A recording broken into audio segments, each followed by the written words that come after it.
vertrou, want jou stilte wys wie jou God is. Hy weet, as die stem al hier is jou geloof gekrees. Lyk al jou wysheid dom, sal jou antwoorde stom. Hy weet, as die stem al hier is jou geloof gekrees. Lyk al jou wysheid dom, sal jou antwoorde stom. Vertrou, raak stil, vertrou, raak stil, vertrou, want jou stilte wys wie jou God is. Hy is God, jy is nie. Hy's alwetend en alwys. Hy weet, ja, hy weet. Hy is reeds in môre en saam in vandag. So hy weet wat om die draai vir jou wag. So, raak stil, vertrou, raak stil, vertrou, raak stil, vertrou, want jou stilte wys wie jou God is. Hy weet, as die stem al hier is jou geloof gekrees. Lyk al jou wysheid dom, sal jou antwoorde stom. Hy weet, as die stem al hier is jou geloof gekrees. Lyk al jou wysheid dom, sal jou antwoorde stom.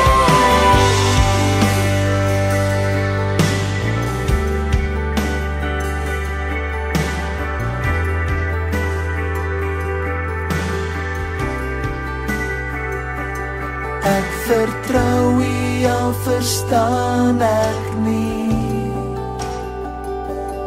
Ek vertrou U, al sien ek nie.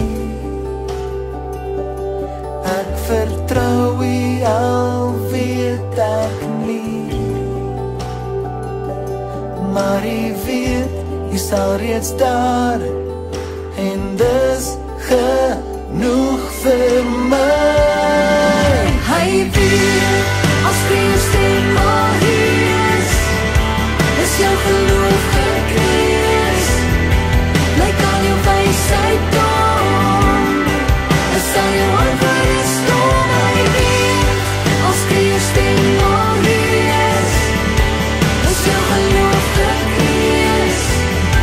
Lyk al jou wysheid dom, sal jou antwoorde stom. Raak stil, vertrou, raak stil, vertrou, want jou stilte wys wie jou God is.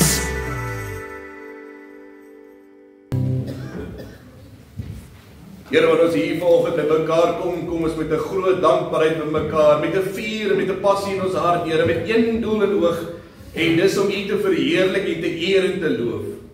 Dankie vir die geleentheid dat ons vanoggend weer het, hierdie geskenk wat ons uit U hand ontvang het, dat ons vandag nog 'n dag ontvang het, nog 'n geleentheid om ons monde te kan oopmaak met sang en voor U te kan bely, Here, dat ons glo, dat in ons harte ons daarvan oortuig is dat U ons God en ons Here is, dat U ons verlosser en ons redder is. Dankie, Here, dat ons vanoggend hier kan wees in U teenwoordigheid.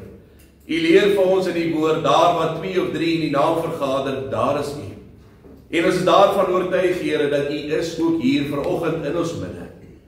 Dankie dat ons vanoggend ook die geleentheid het om in die woord te kan lees.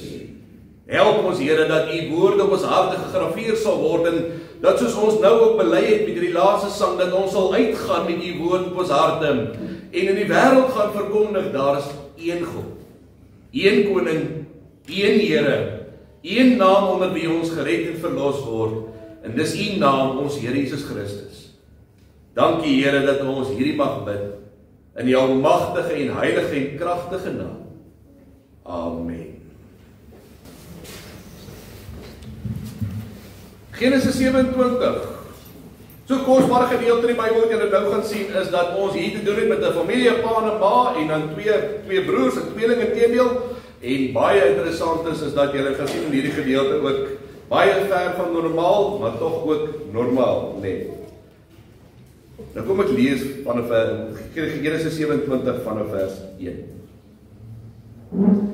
Toe Isak al oud was en in sy oë so verswak het dat hy nie meer kon sien nie, het hy Esau sy oudste seun geroep en vir hom gesê, my seun, hy het geantwoord, ja pa. Isak sê toe, kyk ek is oud, ek ken nie my sterfdag nie, neem nou jou jaggereedskap, jou pylkoker en jou boog en gaan uit veld toe en jag vir my 'n stuk wol. Berei dan vir my 'n smaaklike gereg voor soos ek daarvan hou en bring dit vir my, sodat ek kan eet en jou kan seën voordat ek sterf. Rebekka het geluister toe Isak met sy seun Esau praat. Toe Esau veld toe gaan om 'n stuk wol te jag en dit te bring, sê sy vir haar seun Jakob, kyk, ek het jou pa vir jou broer Esau hoor sê, bring vir my wildsvleis en berei vir my 'n smaaklike gereg voor, sodat ek dit kan eet en jou in die teenwoordigheid van die Here kan seën voor my dood. My seun, luister dan na wat ek jou beveel. Gaan na die kleinvee en bring vir my daarvan 2 mooi bokkies, sodat ek hulle as 'n smaaklike gereg vir jou pa kan voorberei, soos hy daarvan hou. Dan moet jy dit vir jou pa neem, dat hy dit kan eet, sodat hy jou kan seën voor sy dood. Maar Jakob het vir Rebekka sy moeder gesê, kyk, my broer Esau is 'n harige man en ek het 'n gladde vel. Miskien raak my pa aan my, dan sal ek in sy oë iemand wees wat die spot dryf. Ek sal dan 'n vloek oor my bring en nie 'n seën nie. Sy moeder het egter vir hom gesê, op my kan jou vloek maar rus, my seun, luister net na my en gaan haal dit vir my. Hy toe gaan haal en vir sy moeder gebring, sy moeder het 'n smaaklike gereg voorberei, soos sy vader daarvan hou. Toe neem Rebekka die beste klere van Esau, haar oudste seun wat by haar in die huis was, en trek dit vir Jakob, haar jongste seun aan. Die vel van die bokkie trek sy oor sy arms en oor die gladde deel van sy nek, en sy oorhandig die smaaklike gereg en die brood wat sy voorberei het aan haar seun Jakob. Toe hy by sy vader kom, sê hy, my vader. Hy het geantwoord, ja, wie is jy my seun? Jakob sê toe vir sy vader, ek is Esau die eerstgeborene, ek het gedoen wat u vir my gesê het, kom regop, sit en eet van my wildsvleis, sodat u my kan seën. Toe vra Isak vir sy seun, maar hoe het jy dit dan so gou gekry, my seun? Hy het geantwoord, omdat die Here u God dit vir my so laat gebeur. Isak sê toe vir Jakob, kom bietjie nader, sodat ek aan jou kan voel, my seun, of jy werklik my seun Esau is of nie. Jakob gaan toe nader aan Isak sy vader, en hy voel aan hom, en toe sê hy, die stem is die stem van Jakob, maar die arms is die arms van Esau. Hy het hom egter nie herken nie, want sy arms was harig, soos sy broer Esau se arms. So het hy hom geseën. Hy het gevra, is jy werklik my seun Esau? Hy het gesê, ek is. Hy sê toe, bring vir my die gereg vir my nader, ek wil van die wildsvleis van my seun eet, sodat ek jou kan seën. Hy het toe vir hom nader gebring en hy het geëet. Hy het ook vir hom wyn gebring en hy het gedrink. Isak sy vader het vir hom gesê, kom tog nader en soen my seun. Jakob het nader gegaan en hom gesoen. Toe Isak die reuk van sy klere kry, het hy vir hom geseën en gesê, kyk, die reuk van my seun is soos die reuk van die veld wat die Here geseën het. Maar God jou dan van dou van die hemel gee en die vrugbaarste dele van die aarde, 'n oorvloed koring en 'n nuwe wyn. Volke sal jou dien en nasies sal diep voor jou buig. Wees 'n heerser oor jou broer, sodat die seuns van jou moeder diep voor hulle sal buig. Hulle wat jou vervloek is vervloek, en hulle wat jou seën is geseën. Net toe Isak daarmee klaar was om Jakob te seën en Jakob pas van sy vader Isak af na buite gegaan, het kom sy broer Esau terug na sy jagtog af. Ook het hy 'n smaaklike gereg voorberei, dit is vir sy vader geneem en vir sy vader gesê, my vader moet regop kom en van sy seun se wildsvleis eet sodat u my kan seën. Maar sy vader Isak vra vir hom, wie is jy? Waarop hy antwoord, ek is die seun, die eerstgeborene Esau. Isak het verskriklik aan die bewe gegaan en gevra, wie is dit dan wat wildsvleis gejag en vir my gebring het? Ek het van alles geëet voordat jy ingekom het en ek het hom geseën, hy sal dan ook geseënd wees. Toe Esau sy vader se woorde hoor, het hy baie hard en met groot bitterheid geskreeu. Hy het vir sy vader gesê, seën my ook, seën my vader. Maar hy het geantwoord, jou broer het met bedrog gekom en jou seun gevat. Esau het gesê, Is dit dat omdat sy naam Jakob is, dat hy my nou al 2 keer bedrieg het, my eersgeboortereg het hy gevat, en kyk, nou het hy ook my seun gevat. Toe vra Esau, het u nie vir my nog 'n seun uitgehou nie? Isak het geantwoord en vir Esau gesê, kyk, ek het hom as heerser oor jou aangestel, en ek het al sy broers vir hom as dienaars gegee, koring en nuwe wyn het ek vir hom voorsien. Wat kan ek nog dan vir jou nog doen, my seun? Daarop vra Esau vir sy vader, het u dan net een seun, my vader? Seën my ook, my vader. Toe begin Esau hardop huil. Isak, sy vader, het daarop gereageer en vir hom gesê, kyk, weg van die vrugbaarste dele van die aarde sal jou moontlik wees, en weg van die dou van die hemel daarbo, van jou swaard sal jy leef, en jou broer sal jy dien, maar wanneer jy wegbreek, sal jy sy juk van jou nek afrek. Net tot sover.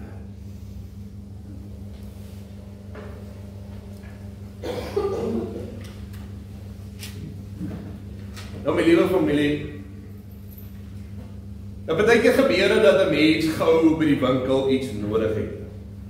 En dan het ek nie altyd tyd as ek gou by die winkel moet inhardloop nadat ek skool toe gery het en die kinders gaan optel het om die kinders eers huis toe te vat, by die huis gaan aflaai en dan terug te gaan na die winkel toe nie. Hulle gaan in elk geval nie toelaat dat ek hulle daar los nie. So met ander woorde, as ek hulle gaan optel het by die skool en ek moet gou daar by Checkers inhardloop, dan wil hulle natuurlik ook saam hardloop. Nou kan julle self nogal indink as pa nou daarin is en hy is nou saam met 5 kinders daar in Checkers in. Dit is nog 'n prentjie om raak te sien en baie mense dink, wrag hierdie pa hier dit hoor. Pa alleen met 5 kinders in die winkel. Een ou het eendag verby my geloop en al wat ek hoor toe verby my loop is hy sê respek my maat, respek. En ek wys net vir hom duimpies op. Kyk, as ek dit kan regkry, kan hy ook, maar wat hy nie weet nie is al 5 se myne nie. Maar ons het nou al 'n speletjie gespeel. Wanneer daar 'n tannie stop en sy kom en sy vra vir jou, "Haai, is hulle almal joune?" Dan sal ek vanaf van sê, "Ja, tannie." "Ag, hulle is so oulik. Dankie my tannie, en ons is al reg." In die begin het jy die fout gemaak, dan raak dit lak. Want dan moet nou eers verduidelik watter 3 is nou myne en watter 2 is nou nie. En dan moet ek ook vir hulle verduidelik hoe pas die almal by mekaar in die prentjie en hoekom is daar 2 saam met die 3 daar. En dan ook het die neefs en die nigs nou kom kuier en dan moet ek vir hulle vertel nee, ons bly eintlik by een huis. En dan wil hulle weet in een huis en dan moet ek eers vir hulle verduidelik hoe werk die huis opset waarin ons nou bly. Hier sien dit laat 'n lang gesprek as elkeen jou voorkeer. So die vinnigste antwoord is ja, almal is myne en die brood is onder die arm as by die winkel uit. Nou die dag die Here oom my weer voor. Is almal joune? En die kort antwoord wat ek vir hom gee is ja oom. Daar staan netjie. Nee oom. Daai is niggie, daai is neefie, daai is neefie en ons almal bly saam, maar daai kom frons en gelyk so winkelhart en wat ek verkoop is hoor. Nou sê vir netjie, ons moet uit, ons moet nou weg, jy weet so, en dis ons daar vanaf weg voor hy volgende vraag kan neerkom. So ek glo van julle, almal van julle kan my iets vertel van julle families vanoggend. Maar ek moet eerlikwaar sê in elke familie is daar ongelooflike goeie dinge, maar elke familie het ook 'n paar skroewe los. En weet julle wat? Dis normaal. Ek net vat hierdie familie in Genesis 27. Dis 'n gewone Bybelse familie. Hierdie familie het nie met die Bybel onder die arm rondgeloop en nooit aangejaag nie, nooit pak gekry nie. O nee, hierdie Bybelse familie word gegee soos 'n gewone familie. Aan die een kant word die losskroewe gegee, aan die ander kant word hulle besonderheid ook gegee. Dis so. Elke familie het 'n paar losskroewe. Maar in elke familie is daar ook iets ongelooflik. Jy sien as ek nou vanoggend julle hande moes laat opsteek. Wie van julle dink julle familie is ongelooflik? Almal hulle hande opsteek. En as ek vir julle moet vra, wie van julle dink daar's 'n paar skroewe los? En steek ook almal julle hande op. En dis normaal. Dis maar net so, 'n gewone familie. In hierdie Bybelse familie het ons 4 mense. Pa, wat sy naam Isak is, en Isak is Abraham se seun gewees. As julle reg onthou is Isak mos die wonderwerk baba. Abraham wat gewag het en geweet het, die Here gaan op 'n stadium deurkom. Abraham is later 100 jaar oud en Sara is 90 jaar oud toe sy gebore is. En dan kry ons vir ma in die gedeelte met die naam van Rebekka. Nou die Bybel noem vir Rebekka as 'n hardwerkende vrou. Rebekka het 'n tweeling gehad met die naam van Esau en Jakob. Esau is eerstegebore en daarna Jakob. Hier staan in die Bybel ook interessant is, dat beweer Esau rooi hare gehad, so ek glo Esau is gebore met geen geduld nie. Dis die eerste rooi kop in die Bybel ook, as julle wil geweet het. En die Bybel noem nie dat hy net rooi hare gehad, en die Bybel sê hy het baie hare gehad. Dis 'n man wat in die winter sonder sy hemp kan rondloop en hy gaan nie koud kry nie. Interessant is dat die tweelinge baie keer 'n tweelinge kan 6 minute uit mekaar uit gebore word. Interessant is toe hierdie tweeling gebore is hulle nog nie 6 sekondes uit mekaar uit gebore nie. Jakob gryp vir Isak in die hakskeen en toe hulle vir Esau uithaal, toe kom Jakob saam uit. En interessant is in hierdie gedeelte is dat die naam Esau het te doen met Esau se rooi hare. En die naam Jakob het te doen met die hakskeen wat hy in Esau gegryp het. Nou, julle sien, 'n gewone familie. Wonderlik uniek, maar met 'n paar skroeweloos. Hoekom is dit vreemd? Kom ons kyk vir waar is Christo en Marie? Sit hulle hier so. Daar sit hulle. Wanneer het julle die naam gekies vir Chris Marie? Voor sy gebore is of na sy gebore is? Jy sien, gewoonlik kies 'n mens 'n naam al voor die tyd. Voor die tyd die al lank 'n naam of 2 in gedagte gehad vir 'n baba. Hier het hulle eers gewag om te sien hoe lyk hy en wat vang hy aan, dan kry hy sy naam in die Bybel. Want Esau het te doen met sy rooi klere en Jakob met die feit dat hy sy broer in die hakskeen gegryp het. Esau beteken die rooie, Jakob beteken die gryper. So hierdie twee boeties was altyd in 'n kompetisie gewees. Gelukkig het die helfte van julle kinders, julle ken dit. Aan die kant speel ons verskriklik lekker saam, bestes ooit. Maar ons kan die grootste vyande net so aan die ander kant wees. Grootste vriende, grootste vyande. So hierdie twee boeties was altyd in 'n kompetisie met mekaar. En hierdie kompetisie het half ongesond geraak. En die rede daarvoor is dat dit half ongesond geraak het, is dis pa en ma se skuld. Pa het sy gunsteling gehad en ma het haar gunsteling gehad. Pa het van Esau gehou en ma het van Jakob gehou. En hulle het geen geheim daarvan gemaak nie. Die rede hoekom pa vir Esau gekies het, was omdat hulle so goed oor die weg gekom het. Daar was 'n baie sterk bintenis tussen hulle. Want Esau was die buitekind. Hy was in die veld, hy het die natuur geniet, hy het buite rondgehardloop, hy het gaan jag, hy het gaan visvang, hy het klei laat gegooi. Esau was die buitekind gewees. Vandag se tyd sal hy 'n boerbelkeppie gedra het, pa se bakkie op die plaas rondgery het, visvang kyk in die aande. Dis Esau. Jakob was die teenoorgestelde. Hy was nou weer die huiskind gewees. Nou ja, hy daar rondom ma gehang, hy het vir ma gehelp in die huis, hy kan kos maak, hy het saam met ma TV gekyk. As ma iets wil doen, dan het Jakob gevra, hoorie so ma, kan ek jou help? Hy is die eerste een wat gegaan het. So pa en ma het albei hulle eie gunstelinge gehad. Pa vir Esau baie aandag gegee Esau en ma het baie aandag aan Jakob gegee. Nou soos julle weet, iewers gaan hier 'n probleem kom. En ons begin die probleem optel in Genesis 27, veral vers 18.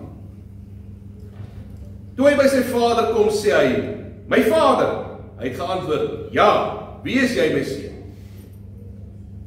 Wat hier gebeur het was, dat pa vir Esau wou seën. Esau was die oudste, so hy is geregtig gewees op die eersgeboortereg. Dis sy verantwoordelikheid om oor te vat by pa. Pa gaan sy laaste opdrag aan Esau gee en pa gee sy opdrag en hy sê vir Esau, gaan gou veld toe en gaan jag vir my 'n bokkie en dan maak jy vir my 'n gaar presies soos ek daarvan hou. Agter die gordyn staan Rebekka daar, ma, en sy hoor die gesprek wat tussen pa en Esau die gang is. Sy gryp toe vir Jakob en sy sê vir Jakob, ek het alles gehoor. Jakob, nou moet jy mooi na my luister. Nou op daai stadium kom Isak nie meer lekker sien nie. Nou interessant is, sy laat vir Jakob die eerste kostuum in die Bybel aantrek. Hy het 'n bokvel op sy arm gehad en hy het 'n bokvel op sy nek gehad. En Esau was uitgewees besig om te gaan jag. Hoekom is dit so 'n groot ding oor die seun? Ek meen al hierdie moeite. Nou die seun word gewoonlik gedoen in 3 stappe. Eerstens, die pa gee sy goedkeuring, hoekom hy die seun gekies het. Tweedens, aanraking. Met ander woorde, hy vat gewoonlik aan jou, as jy iemand raak, as jy vir hom 'n handdruk gee, en jy kyk op die oë en jy groet hom, beteken dit tog jy bedoel dit. So wanneer hy aan sy seun vat, dan sê hy vir sy seun, wat ek nou vir jou gaan sê, bedoel ek. Derdens, die goeie wense. En wat hy vir hom sien, wat die Here vir hom inhou in sy toekoms. Kyk nou vers 19. Jakob sê toe vir sy vader, ek is Esau, u eerstgeborene. Ek het gedoen wat u vir my gesê het, kom regop sit en eet van my wildsvleis, sodat u my kan seën. Sodat u my kan seën. Dis 'n slegte ene. Hy's besig om sy pa 'n rad voor die oë te draai en hy lieg vir sy pa. Net so voetnote. Hierdie hele storie, om pa te bedrieg en vir pa te lieg, was nie Jakob se idee nie. Dit was ma se idee. Rebekka het met die plan opgekom. Nou kan jy net dalk vanoggend hier sit en wonder, kyk as ma dit met pa moet doen, hoe lyk daai huwelik? Want as ma vir pa so kan bedrieg en lieg en planne maak, teen pa se planne, dan sê dit dalk mos iets van hulle huwelik. Dis 'n logiese argument, ek kan verstaan as jy dit vanoggend as jy dit so sien. 'n Mens kan aanvaar dat hierdie twee 'n verskriklike slegte huwelik gehad het. Interessant is, die Bybel sê, hulle het nie 'n slegte huwelik gehad nie, hulle het 'n slegte plek in die huwelik gehad. Is dit nie ongelooflik? Want dit sê baie vir ons. Jy sien, dit beteken nie wanneer jy en jou vrou vassit, en julle vang daai dip, dat julle noodwendig 'n slegte huwelik het. Partymal kry 'n mens 'n paar slegte plekke in die huwelik, maar dit is nie noodwendig 'n slegte huwelik nie. Partymal kan 'n mens so vassit dat dit so warm raak dat jy omdraai en jy wegloop en dit dadelik kan jy later weer oor gesels. En jy kan terwyl jy wegloop en jy vir jouself dink, ek het 'n fout gemaak. Ek moes nooit met die persoon getrou het nie. Ek het 'n fout gemaak. Ek kan nie glo sy tree so op nie. Ek kan nie glo hy het dit gesê nie. Vat vir Rebekka en Isak. Sy's besig om haar man se blindheid uit te byt. Sy bedrieg haar man. En weet julle wat? Dit beteken nie dat sy die verkeerde vrou vir hom was nie. Inteendeel, Rebekka was die perfekte vrou vir hom gewees. Hoekom?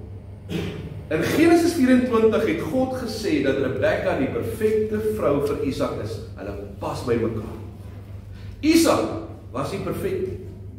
So as God sê dat hulle twee by mekaar pas, beteken dit nie dat hulle slegte huwelik gehad het nie, maar 'n slegte plek in die huwelik.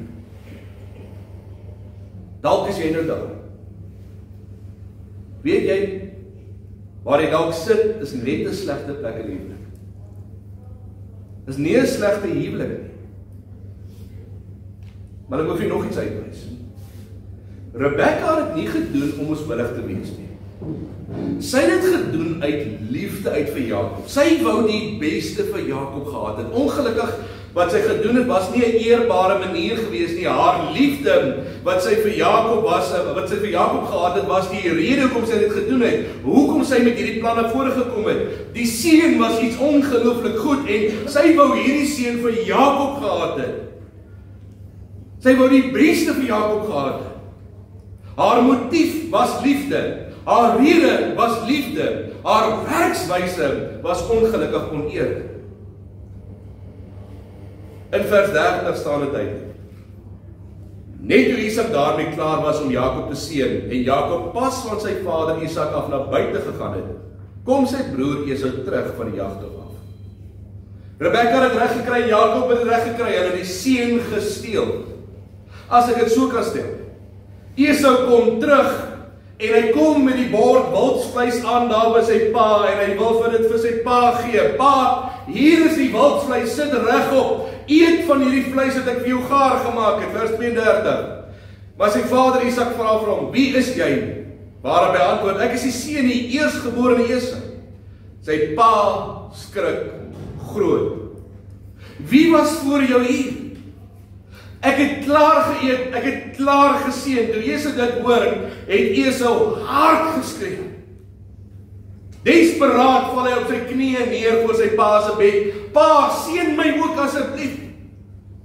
Maar sy pa antwoord: jou broer het my bedrieg en my seun gevat.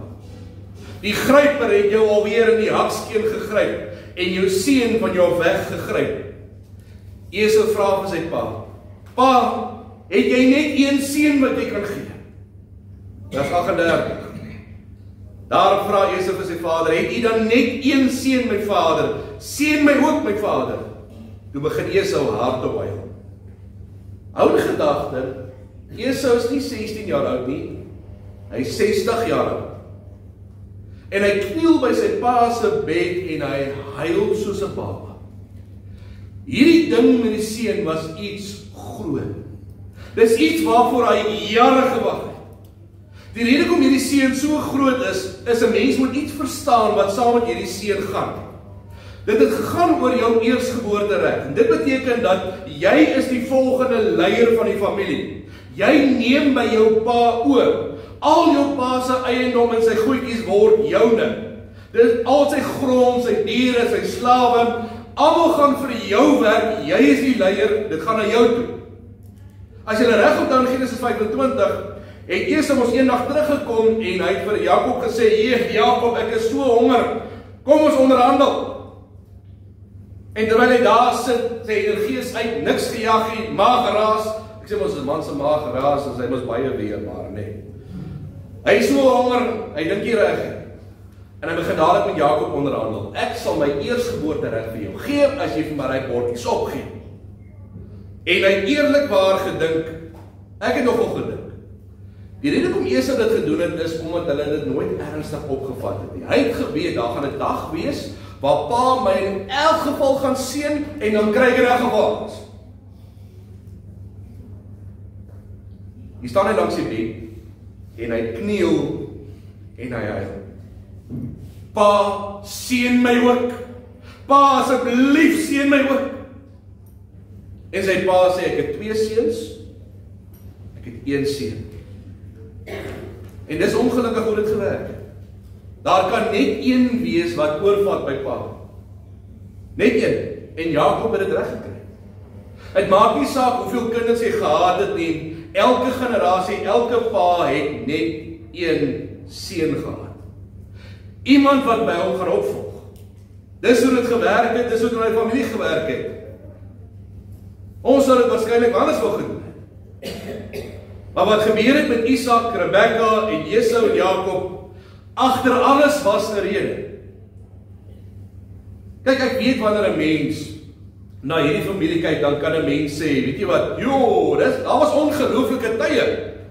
Hulle het gaan jag en daar's kos gewees, hulle het op 'n stadium goed saamgewerk. Jakob is in die huis, Esau is buite. Dit lyk soos 'n opset wat kan goed werk aan die een kant, maar soos jy hoor, is daar ook 'n paar skroewe los in die familie. Inteendeel is iets wat in elkeen van ons families voorkom. Jy kan enige iemand in iemand anders se familie neersit. En hy sal dadelik vir jou sê, rooi ligte daar en hier en daar is 'n klomp goed wat sleg is. Maar weet jy nou wat? Die waarheid is, dis presies hoe dit moet wees. Dis presies waar jy moet wees. Net soos God vir jou man en vrou bymekaar gesit het en gekies het, net so het God ook jou mense vir jou gegee, wat jy nodig het in jou lewe. My pa was 'n polisieman, en my ma was 'n ontvangsdame en 'n oogarts, en dis wat ek nodig gehad het in my lewe, om vandag hier voor julle te kom staan, en vir julle te kom sê, met Jesus in my hart, ek wil vir julle leer. Jesus is my koning en my verlosser. Net so by die Here,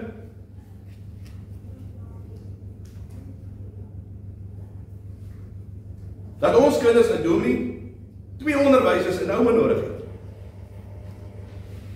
Baie ver van 'n perfekte familie af. Ek kan vir julle stories vertel hoe ons al vasgesit het onder mekaar, en ek wil sê, dit is al dankbaar dat ons 3 huise op 1 erf het en net 1 huis nie. Maar God se plan is groter as wat ons dink. Ons 5 kinders, dis wat hulle nodig het. Dis God se plan met hulle. Dalk is jy 'n enkel ma met kinders. Dalk het jy nie 'n lekker kinderlewe gehad nie. God gebruik alles. Ek meen, dit gaan 'n mense verstand te bowe dat God selfs met Jakob en Rebekka, met wat hulle aangevang het, God het gebruik tot sy eer vorentoe.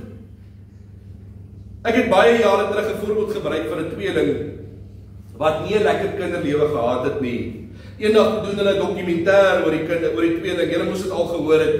Die een vra dit eendag op die straat. Hulle vra te vir hom, maar hoorie, hoekom is jy op die straat? Hoekom stoot jy die trolley rond en alles wat jy as jy kan gooi kry in? En hy sê toe, weet jy wat? Dis my ma en my pa se skuld. Wat? Dis hoekom ek op die straat is. Dis hulle skuld. Die ander tweeling boetie was 'n bestuurder in 'n fabriek gewees. Hulle vra toe vir hom, hoekom is jy 'n bestuurder van 'n fabriek? En hy sê vir hom, kyk, waar was my ma en my pa? Ek wil nooit daar gewees het nie. God het vir jou mense en jou familie gegee met 'n doel en 'n rede. Jy is presies waar jy moet wees. En al voel dit vir jou of in jou familie die skroewe rond lê partykeer in daai familie, daar is 'n rede hoekom hulle rondom jou en by jou is. Van die kere is dit om vir jou te leer iets van vasbyt en aanhou. Ander kere is om uit te klim en nie dieselfde te wees nie. Ander kere is om iets te leer wat jy jou kinders moet oordra. Ander kere is dit iets wat jy vir jou kinders moet wys. Maar jou familie is vir jou gegee en is nie sonder 'n rede nie. Amen. Is genoeg vir my. Hy weet, as Christus maar hier is jou geloof gekrees. Lyk aan jou wysheid kom, is aan jou antwoord stom. Hy weet, as Christus maar hier is jou geloof gekrees. Lyk aan jou wysheid kom, is aan jou antwoord stom.